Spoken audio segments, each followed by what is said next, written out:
예, 반갑습니다. 푸르밈입니다. 자, 오늘은 책 리뷰하는 시간을 한번 가져보도록 하겠습니다. 어, 첫 번째 책은 제목은 그릿입니다. 저의 인생 책 중에 하나고요. 그릿. 주제는 재능을 이기는 끈기의 힘이라는 내용에 대해서 이야기를 하고 있고, 그릿이 무슨 말이냐면, 우리나라 말로 해석하면, 열정 플러스 끈기. 그죠? 그래서 열정 플러스 끈기를 가지고 있으면 재능을 이길 수 있다. 그 힘이 더 크다. 그런 주제를 갖고 이야기를 해 나가는 책입니다. 어, 총 100세가 돌파됐다고 하니까 엄청나게 많이 팔린 책입니다. 그렇죠? 그리고 그 뜻은 많은 사람들한테 좋은 책으로서 검증을 받았다. 그렇게 보면 될 수 있을 것 같습니다. 저 역시도 이 책을 재작년에 읽고 참 감동을 많이 받았었고, 그리고 며칠 전 다시 한번 읽었는데 처음에 읽었을 때보다 감동이 뭐 한 200% 예, 더 와닿더라고요. 그래서 이렇게 좋은 책은 옆에 두고 한 번 읽고 지나치는 게 아니고 두 번, 세 번 반복해서 읽으면 더 좋겠다는 생각이 들었습니다. 자, 그래서 제가 그리스를 읽고 감명 깊게 읽은 부분을 음, 한번 읽어보도록 하고 정리해 나가도록 하겠습니다. 자, 40페이지에 보면 이런 내용이 나옵니다. 조금 긴 내용인데 요약하자면 이 저자분이 어떤 학교에 가서 이제 학생들한테 수학을 가르쳤는데 어, 수학에 이제 처음에 어떤 원리에 대해서 이렇게 이야기하면 처음에 바로 이해하고 문제도 잘 풀고 그런 친구들이 있고 그 반대로 잘 이해를 못하고 어려워하는 친구들도 있고 그렇잖아요. 그래서 잘 이해하는 친구들 이제 재능이 있다고 생각을 했었고, 그리고 잘 이해하지 못하는 친구는 수학에 재능이 없다고 그렇게 생각을 하고 시험을 쳤는데, 당연히 처음에 이제 재능이 있다고 했던 친구들이 수학 성적이 더 좋을 거라고 예측을 했는데, 결과는 그 반대였다는 거죠. 그죠? 그 처음에 수학에 대해서 잘 모르고 원리에 대해서도 잘 이해하는데 어려웠던 친구들이 더 좋은 성적을 냈었다는 거죠. 그래서 그 친구들에 대해서 한번 생각을 해보니까 어떻게 됐냐면 여기 보시면 나오죠. 처음에 이해하지 못한 내용을 몇 번이나 다시 들여다보았고 가끔은 점심시간이나 오후 선택 과목 시간에 도움을 청하러 오기도 했다. 그들의 노력은 성적으로 나타났다. 그죠? 그러면서 저자가 마지막으로 하는 말이 적성이 학업 성취를 보장해주지는 않는 듯했다. 수학적 재능과 수학 과목에서의 탁월성은 다른 이야기였다. 내게는 놀라운 일이었다. 수학은 아무리 해도 안 되는 학생이 있고 재능을 가진 일부 학생이 앞서는 과목이라는 것이 사회적 통념이다. 솔직히 나도 그런 가정을 갖고 첫 학기를 시작했다. 수학을 쉽게 이해하는 아이들이 당연히 그부들을 계속 앞지를 줄 알았다. 사실 수학적 재능을 타고난 아이들과 나머지의 성적 차이는 시간이 갈수록 벌어지리라고 예상했다. 나는 재능에 현혹되어 있었다. 그죠? 재능에 현혹되어 있었는데 그것이 아니더라. 자기 경험으로 이야기를 하고 있는 거죠. 저 역시도 그랬습니다. 학창 시절에 수학이 어렵게 느껴졌고, 나는 수학에 재능이 없구나 생각하고 쉽게 포기를 했던 것이죠. 그죠? 근데 이 저자분이 보니까 그게 아니더라. 모든 게 재능으로만 이야기할 수 있는 부분은 아니더라. 그 부분에 대해서 이야기를 하고 있는 거죠. 그래서 이 부분을 제가 읽으면서 음, 제가 핵심 문장이라고 해야 될까요? 핵심 문장을 하나 요약해 봤습니다. 재능에 현혹되지 마라. 재능에 현혹되지 마라. 그죠? 모든 걸 재능으로 핑계대지 마라. 그렇게 이해를 할 수가 있겠죠. 자, 그리고 두 번째로 넘어가 보겠습니다. 47페이지에 일반적으로 개개인은 자기 한계에 훨씬 못 미치는 삶을 산다. 인간은 다양한 능력을 지니고 있으면서도 이를 활용하지 못한다. 최대치 이하의 열의를 보이고 최고치 이하로 행동한다. 참 뼈 때리는 이야기입니다. 그죠? 그래서 두 번째 핵심 문장은 대부분의 사람들은 최대치 이하의 열의를 보이고 최고치 이하로 행동한다. 그죠? 어, 반대로 행동하면 더 좋겠죠. 반대로 최대치 이상의 열의를 보이고 최고치 이상으로의 행동을 한다. 이렇게 되면 최상이겠죠. 예. 근데 대부분의 사람들이 그 반대로 행동을 한다고 합니다. 그죠? 그리고 세 번째로 넘어가 보겠습니다. 세 번째 이제 저자가 하는 말이 우리가 재능이 최고다. 그 재능 신화를 버려야 하는 이유에 대해서 설명을 해줍니다. 내가 볼 때 재능에만 집착하는 자세가 해로울 수 있는 가장 큰 이유는 간단하다. 재능만 집중 조명함으로써 나머지 모두를 가릴 위험이 있기 때문이다. 우리가 그리스를 비롯한 다른 요인들이 실제보다 중요하지 않다는 메시지를 은연중에 보낼 수도 있다. 그죠? 그래서 여기서 핵심 문장은 재능에만 집중 조명함으로써 당신의 실패를 정당화하지 마라. 저는 요 구문을 이렇게 해석을 했습니다. 그죠? 어, 뭐, 저 역시도 그랬지만 수학이 어렵게 느껴졌고 너무 하기 힘들었고 버거웠고 그래서 나는 수학에는 재능이 없구나. 그래서 재능 핑계를 대는 거죠. 뭐 거기뿐만 아니라 예를 들어서 어떤 운동을 꾸준히 하는 거에 목표를 두었는데 꾸준히 못했다. 그러면 그 핑계를 나는 운동에 어떤 뭐 소질이 없구나, 재능이 없구나, 재능 탓을 하죠. 대부분. 그렇죠? 그래서 재능 탓을 하지 마라. 재능에만 집중 조명함으로써 당신의 실패를 정당화하지 마라.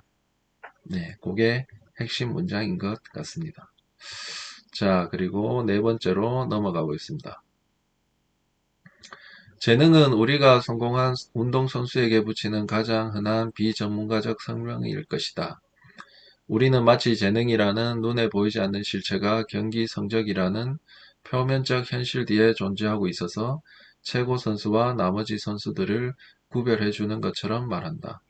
그리고 위대한 선수들을 나머지 우리에게는 허락되지 않은 특별한 재능과 신체적, 유전적, 심리적, 생리적인 인자를 타고난 축복받은 존재처럼 바라본다.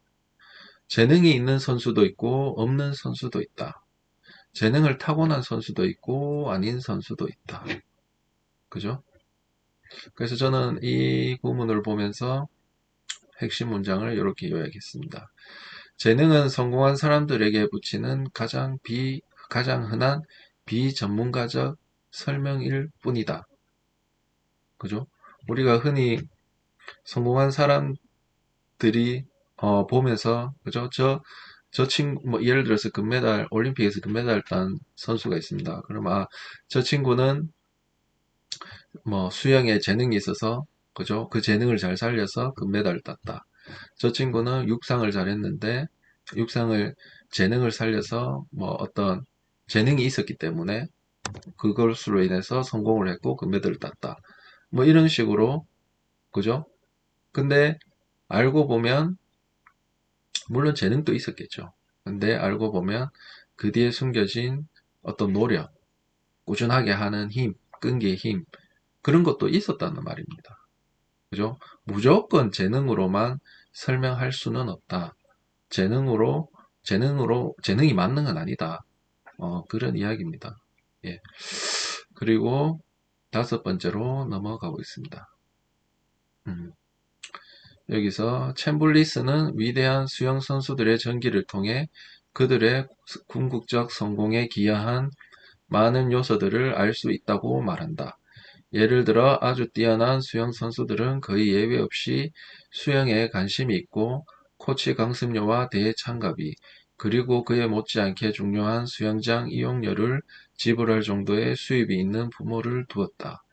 결정적으로 수년간 수천 시간 동안 연습을 했고 그 모든 연습 시간에 수많은 구성 동작들을 다듬은 결과가 한 번의 결점 없는 경기로 집약돼 나왔다. 그래서 저는 이 문장을 보면서 핵심 문장을 이렇게 요약했습니다. 성공의 요소들, 관심 있는 분야를 찾는 게 먼저다. 그죠? 여기서 뛰어난 수영 선수들은 거의 예외 없이 수영에 관심이 있었고, 관심 분야 찾고, 두 번째, 코치 또는 멘토를 찾는다. 코치 강습료와 대창갑이 그리고 그에 못지않게 중요한 수영장 이용료를 지불할 정도의 수입이 있는 부모를 두었다. 예, 저는 코치 또는 멘토 찾는 것으로 해석을 했고, 세 번째는 꾸준한 연습. 결정적으로 수년간 수천 시간 동안 연습을 했고, 그리고 마지막으로 놀라운 결과가 나온다. 그 모든 연습 시간에 수많은 구성 동작들을 다듬은 결과가 한 번의 결점 없는 경기로 집약돼 나왔다. 예, 저는 그래서 성공의 요소들 이렇게 네 가지 요소로 요약을 해보았습니다. 그리고 여섯 번째로 넘어가 보겠습니다. 67페이지 제목이 성취는 재능 곱하기 노력의 제곱. 그죠? 이 책의 주제이기도 하고요. 이 책의 핵심 포인트 되는 내용이기도 합니다. 이 제목이. 그죠? 그래서 모든 완전한 것에 대해 우리는 그것이 어떻게 생겨났는지 묻지 않는다. 니체는 말했다. 대신 우리는 마치 그것이 마법에 의해 땅에서 솟아난 것처럼 현재의 사실만을 즐긴다. 아무도 예술가의 작품 속에서 그것이 완성되기까지의 과정을 보지 못한다. 니체는 말했다. 그 편이 나은 점도 있다. 작품으로 완성되는 과정을 보게 되는 경우에는 언제나 반응이 다소 시들해지기 때문이다. 그죠? 그래서 저는 이 구문에서 핵심 되는 문장, 핵심 키워드 성취는 재능 곱하기 노력 제곱이다. 그죠? 재능도 어느 정도는 있어야 되겠지만 재능보다 더 중요한 것은 노력이다. 그리고 끝까지 해내는 끈기의 힘, 그게 더 중요하다. 그죠? 그리고 일곱 번째로 넘어가 보겠습니다. 내가 제대로 계산했다면 81페이지입니다. 내가 제대로 계산했다면 재능은 2배로 갖고 있지만 노력은 절반만 하는 사람은 보통 사람과 같은 기술 수준에 도달할 것이다. 그리고 시간이 지나면서 내놓는 결과물은 훨씬 작을 것이다. 노력형은 기술이 향상됨에 따라 이를 활용해 도잘기를 만들고 책을 쓰고 영화를 감독하고 연주회를 한다. 그 도자기, 책, 영화, 연주의 질과 양으로 성공을 판단한다면 끝없는 연습을 통해 재능을 타고난 사람과 동일한 기술 수준에 이른 노력형이 장기적으로 더 큰 성공을 거둘 것이다. 예. 이 문장, 여기서 핵심 문장은 이렇게 해석이 될 것 같습니다. 재능은 있으나 노력은 절반만 하는 사람보다는 재능은 적으나 꾸준히 노력하는 사람이 장기적 성공을 거둔다. 이렇게 해석이 될 것 같습니다. 계속 꾸준하게 하는 게 중요하다. 열정을 갖고 꾸준하게 하는 게 중요하다고 계속 이야기를 하고 있습니다. 자, 그리고 여덟 번째로 넘어가 보겠습니다. 88페이지. 많은 사람에게 열정은 열중이나 집착과 동의어다. 하지만 성공은 사람들과 면담하면서 성공의 조건을 물어봤을 때 그들이 언급한 열의는 다른 종류였다. 그들의 발언에서는 열정의 강도보다 시간이 흘려도 한결같은 열정의 지속성이 자주 언급됐다. 아주 중요한 말 같아요. 그래서 저는 핵심 문장을 이렇게 요약해 보았습니다. 열정의 강도보다 시간이 흘러도 한결같은 열정의 지속성이 더 중요하다. 그죠? 다시 한번 열정을 갖고 끈기를 가지고 끊임없이 하는 게 중요하다고 다시 한번 이야기를 합니다. 예. 우리가 흔히 행복에 관해서도 이와 비슷한 이야기를 하죠. 행복의 강도보다 행복의 빈도가 더 중요하다. 그죠? 그거와 어떻게 보면 또 비슷한 이야기인 것 같기도 하고, 예, 아주 좋은 말인 것 같습니다. 자, 9번째 넘어가 보겠습니다. 96페이지. 내가 말하는 열정은 단순히 관심 있는 일이 있다는 의미가 아니다.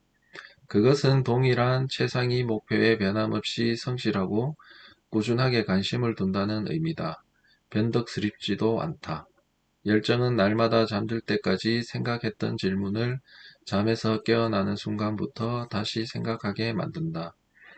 옆걸음질 치거나 다른 곳으로 가지 않고 같은 방향을 향해서 한 발짝이라도 더 나아가기를 열망한다.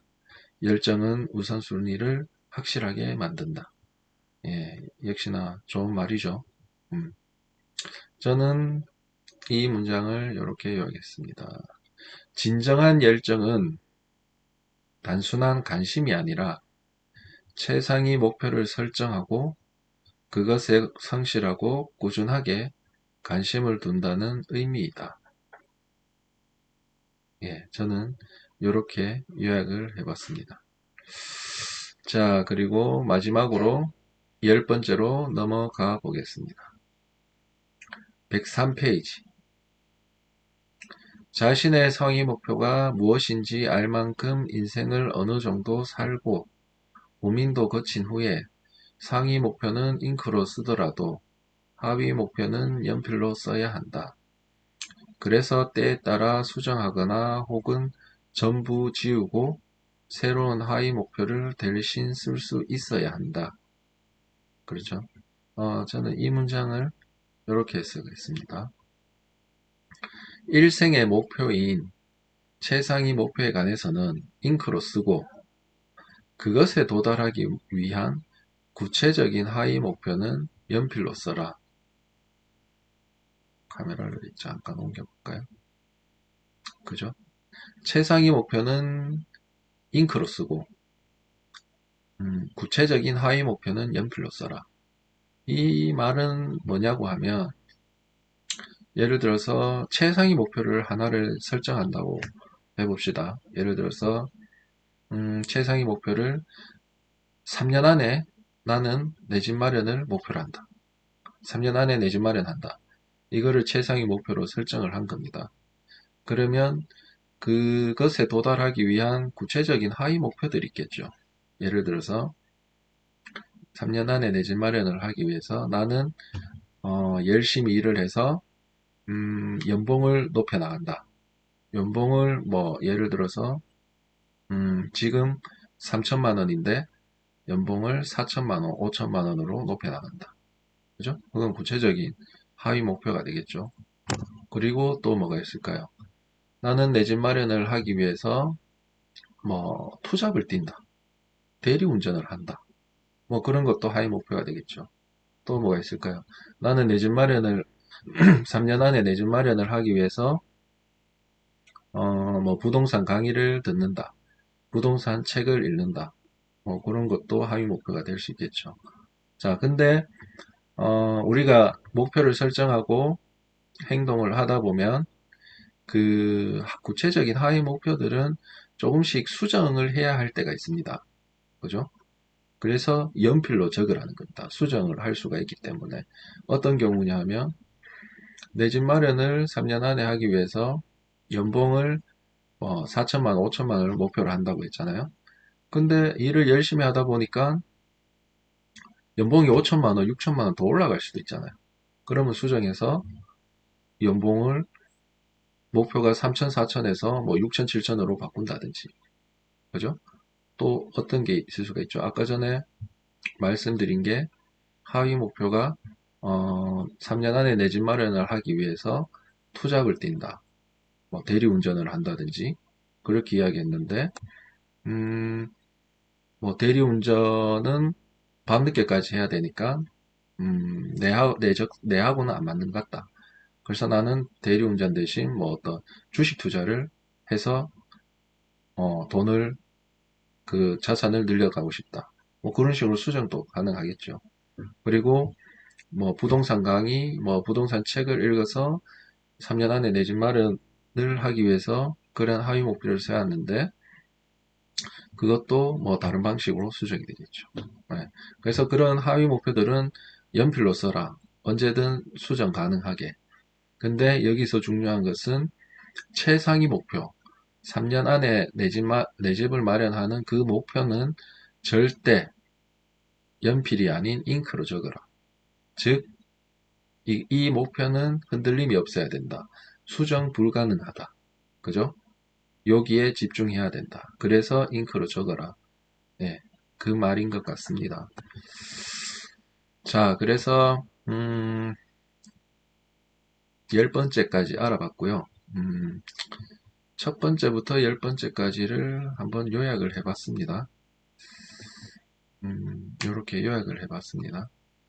그래서 한번 쭉 한번 읽어볼까요? 1번, 재능에 현혹되지 마라.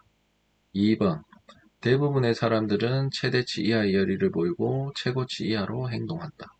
3번, 재능에만 집중 조명함으로써 당신의 실패를 정당화하지 마라.